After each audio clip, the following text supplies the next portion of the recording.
So ఏమంటున్నాను నేను n లో ఒక వాల్యూ 1 లో n ఒక వాల్యూ తీసుకోమని చెప్తున్నాను. అయితే మీరు ఎంతైనా రీడ్ చేసుకోవచ్చు, 5 రీడ్ చేసుకోవచ్చు, 10 రీడ్ చేసుకోవచ్చు, ఎంతైనా రీడ్ చేసుకోవచ్చు. కాకపోతే ఏంటి 1 దగ్గర నుంచి మీరు రీడ్ చేసుకున్న వాల్యూ అంత వరకు కూడా నాకు ప్రింట్ అవ్వాలి. అంటే ఖచ్చితంగా నా ప్రోగ్రామ్ లో 1 అన్నది స్టార్ట్ అవ్వాలి. ఓకేనా? n లో 5 తీసుకుంటారా? సో కాకపోతే ఎక్కడి నుంచి స్టార్ట్ అవ్వాలి? 1 2 3 4 5 ఈ నెంబర్స్ అన్ని ప్రింట్ అవ్వాలి. అంటే కంపల్సరీ 1 దగ్గర నుంచి అనేది మన ప్రోగ్రామ్ స్టార్ట్ అవ్వాలి. సో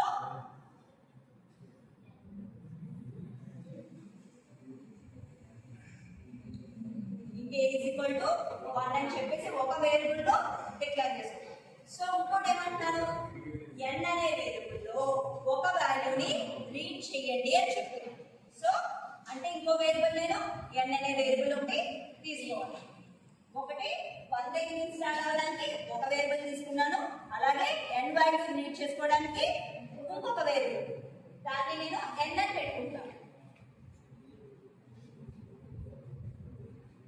ఓకేనా? దాన్ని నేను n అని పెట్టుకుంటాను. ఇప్పుడు ఏం చేయాలి? ఆ n వాల్యూని నేను రీడ్ చేసుకోవాలి. సో రీడ్ చేసుకుని స్కాన్ఫ్ స్టేట్మెంట్ ముందు ఒక ప్రింట్ఎఫ్ స్టేట్మెంట్ పెట్టుకుంటాం. అంటే ఎంటర్ n వాల్యూ అని ఒక మెసేజ్ డిస్ప్లే అవ్వడానికి నేను పెట్టుకుంటాను. ప్రింట్ఎఫ్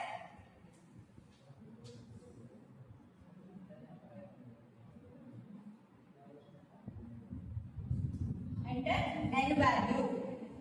స్కానర్ స్టేట్మెంట్ చెప్పండి సరే. Scanner within the double quotes లో %d ఎందుకు? ఇంటీజర్ వాల్యూని నేను రీడ్ చేస్తున్నాను కాబట్టి, స్కానర్ యూస్ చేసి రీడ్ చేస్తున్నాను కాబట్టి ఫార్మాట్ స్పెసిఫైర్ ఏంటి? %d. Next comma &n. Last లో ప్రతి లైన్ కూడా సెమీకోలన్ కంపల్సరీ. ఇప్పుడు స్టార్టింగ్ వాల్యూ వచ్చేసింది, ఎండింగ్ వాల్యూ వచ్చేసింది. ఇప్పుడు ఈ ఎండింగ్ స్టార్టింగ్ నుంచి ఎండింగ్ వాల్యూ మనం ప్రింట్ చేయాలి. ఓకేనా?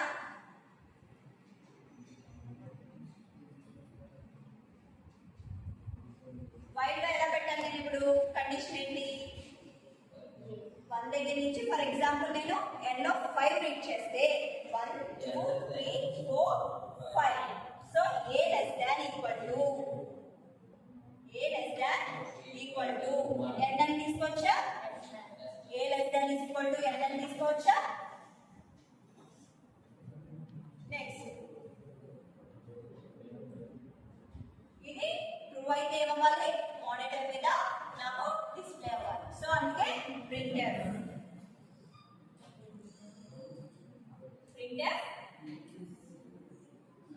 స్లాష్ ఏం చేయాలి? %d కమా ఏ కదా నాకు ప్రింట్ అవ్వాలి. ఫస్ట్ 1 అంటూ ప్రింట్ అవ్వాలి కదా, తర్వాత ఏ వాల్యూ ఇంక్రిమెంట్ అవ్వాలి. ఏ ప్లస్ ప్లస్. ఓకేనా? ఏ ప్లస్ ప్లస్. ఇంతేనా కోడ్ నాది? రన్ చేసి చూద్దామా?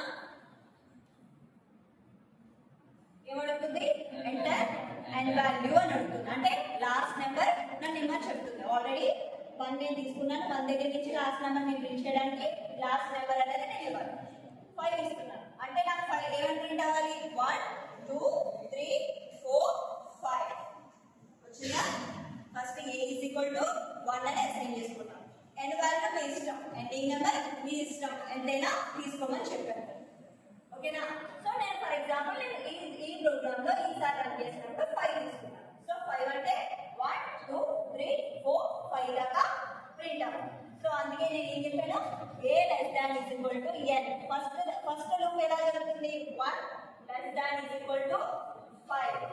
అంతే కదా? నేను అక్కడ తీసుకున్న ఇన్పుట్ ప్రకారం 1 less than is equal to 5. True or false? True కాబట్టి ఏం చేయమంటాను?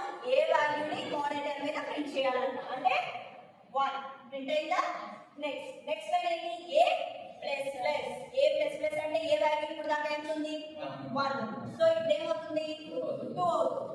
సో నెక్స్ట్ ఈ బ్రేసెస్ ఏది వచ్చి మళ్ళీ లూప్ ఎక్కడ వెళ్తుంది వైల్ ఇప్పుడు 2 less than is equal to 5 so again loop కాబట్టి మళ్ళా లోపలికి వచ్చి 2 3 4 5 దాకా ఇప్పుడు ఫర్ ఎగ్జాంపుల్ 5 అయింది అనుకుందాం so 5 less than is equal to 5 అది కూడా ట్రూ అయింది కాబట్టి లోపలికి వచ్చి 5 ప్రింట్ చేస్తుంది అలాగే మళ్ళా నెక్స్ట్ లైన్ ఏముంది a ప్లస్ ప్లస్ అంటే ఇప్పుడు ఎంత అవుతుంది 5 a వాల్యూ 6 సో మళ్ళీ అగైన్ కండిషన్ అవుతుంది 6 less than is equal to 5 false అయింది కాబట్టి ఇంకా బయట వచ్చేస్తుంది సో మనం తీసుకున్నది n value 5 1 to n value print అవ్వాలనుకున్నాం అంటే ఈ కండిషన్ లో 1 to 5 నెంబర్స్ అంతే కదా వచ్చింది కదా 1 2 3 4 5 ఓకేనా